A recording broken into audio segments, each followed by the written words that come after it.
Manoharsinh Jadeja advocate.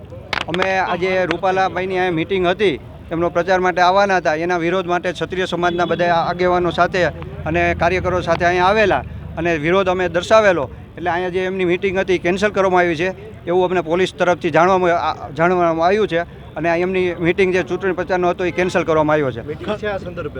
Meeting એમના પ્રચાર માટે, ચૂંટણી પ્રચાર માટેની જ મીટિંગ હતી, એટલે એ એને કેન્સલ એપાર્ટમેન્ટવાળા તરફથી આમંત્રણ આપવામાં આવેલું હતું અને એના મંજૂરી પણ લેવામાં નથી આવી। અમે પોલીસને જાણ કરી, પોલીસ કે અમે જોવરાવી લેશું કે આની મંજૂરી છે કે નહીં। કેટલા વાગ્યાનો કાર્યક્રમ હતો ને આવ્યા નથી? અત્યારે બપોરે 12 વાગ્યાનો કાર્યક્રમ હતો। મીટિંગમાં તમે વિરોધ કરશો? જે જગ્યાએ મીટિંગ હતી પ્રદ્યુમન ત્યાંના સ્થાનિકો પણ વિરોધ કરી રહ્યા છે? હા, એના સ્થાનિકો જે અંદર છે એ પણ વિરોધ કરી રહ્યા છે, એ પણ અમારી સાથે જ છે અને એ પણ એમને મંજૂર નથી કે અહીંયા મીટિંગ કરે ને આ બબાલ થાય એના માટે। એટલે અમે ક્ષત્રિય સમાજ શાંતિથી અહીંયા રજૂઆત કરવાના છીએ, વિરોધ પ્રદર્શન કરવાના છીએ। કોઈ રીતે અમે જ્યારે અમારું 5 લાખ પબ્લિક ભેગું થયું ત્યારે અમે ટીટોળીના ઈંડા બચાવ્યા હતા અને આજે કોઈ પબ્લિકને હેરાન ન થાય એ રીતનો જ અમારો વિરોધ શાંતિપ્રિય રહેશે। ક્ષત્રિય સમાજના આગેવાનો પણ રહે છે એપાર્ટમેન્ટમાં મોટા પ્રમાણમાં? હા, ક્ષત્રિય સમાજના લોકો રહે છે એમાં। એ પણ આ ના પાડે છે કે ભાઈ અહીંયા તમે શાંતિથી રહેતા હોય ત્યારે અહીંયા ન કરો, પણ એક બે ડાભુરિયા આવું કરે છે તો એના વિરોધ પ્રદર્શન કરવા માટે અમે આજે છે। હવે એનું નામ અત્યારે અમને એક્ઝેક્ટ નથી મળ્યું, એને નામ મળશે ત્યારે અમે એને સમજાવીને કહેશું કે તમે આ અહીંયા વિરોધ ન કરાવો લોકો। મનોહરસિંહ જાડેજા એડવોકેટ। હું અનિલસિંહ જાડેજા।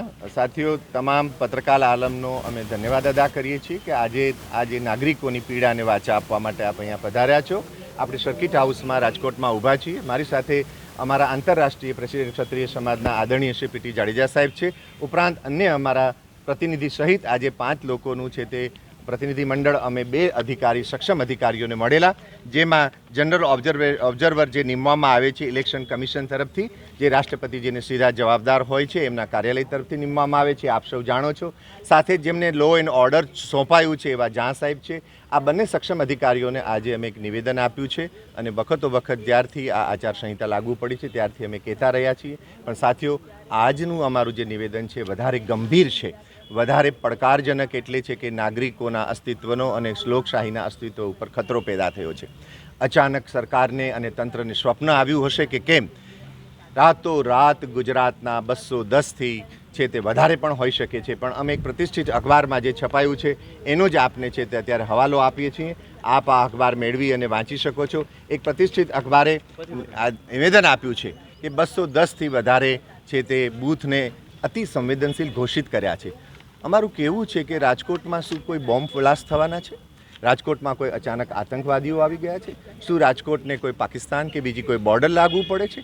1-2 સંવેદનશીલ બૂથો હોઈ શકે છે, દેશમાં હોય પણ છે અને લો એન્ડ ઓર્ડરના કારણે સરકારે એને ઘોષિત પણ કરવા પડતા હોય છે, પણ એકદમ રાતોરાત 210 બૂથો આ કઈ રીતે થઈ શકે? જો આ અખબારની વાત સાચી છે તો આજે અમે આપના માધ્યમથી છે તે તંત્રને અને સરકારશ્રીને પૂછવા ઈચ્છીએ છીએ કે રાજકોટમાં એવું તે શું થયું કે આપણે આ ઘોષિત કરવા પડ્યું।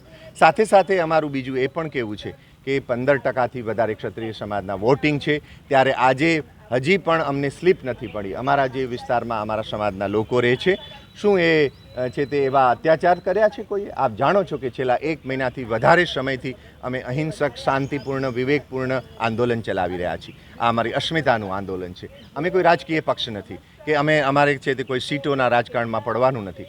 માત્ર ક્ષત્રિય સમાજ અત્યારે અસ્મિતા આંદોલન ચલાવી રહ્યો છે. આવે વખતે તંત્ર અને સરકાર આ જે અઘોષિત છે તે એક પ્રકારની અરાજકતા એમણે પેદા કરી છે, આના પરિણામો સારા નહીં આવે. એટલે આપના માધ્યમથી અમે કહીએ છીએ તંત્રને અને સરકારશ્રીને કે આજના ઓફિસ અવર્સમાં તાત્કાલિક આની તપાસ કરવામાં આવે અને જો આ અઘોષિત આ છે તે 210 અઘોષિત રીતે તમે ઘોષિત કર્યા છે તો એ કયા બૂથો છે, ત્યાં શું શું સવાલો છે, એની તાત્કાલિક અમને એ યાદી આપે, એના કારણો દર્શાવે. અને હું આપને પણ કહું છું, પત્રકાર આલમ રાષ્ટ્રના ચોથો સ્તંભ કહેવામાં આવે છે. અમે આપના પ્રત્યે આદર વ્યક્ત કરી છે. હું છે તે ક્ષત્રિય સમાજના કમિટી વતી હું આપને પણ નિવેદન કરું છું સાથીઓ કે આ પ્રશ્ન જઈને આજે જ તમે ત્યાં પધારો અને તમે પણ જઈને કલેક્ટર અને લાગતા વળગતા અધિકારીઓને આ અંગે વાત કરો. સાહેબ, એ વાત તો હવે ઇતિહાસ બની ગઈ છે, બહુ જૂની થઈ ગઈ છે. આપ સૌ જાણો છો કે એમની માફીમાં એમનો બોડી લેંગ્વેજ શું હોય છે. એમણે એ વખતે પણ કહેલું કે મારી સરકારને નુકસાન ન જાય એટલા માટે હું માફી માગું છું. અને કાલે એ નવું નિવેદન આપી રહ્યા છે કે મારી સરકારને તમે ટાર્ગેટ ન કરો.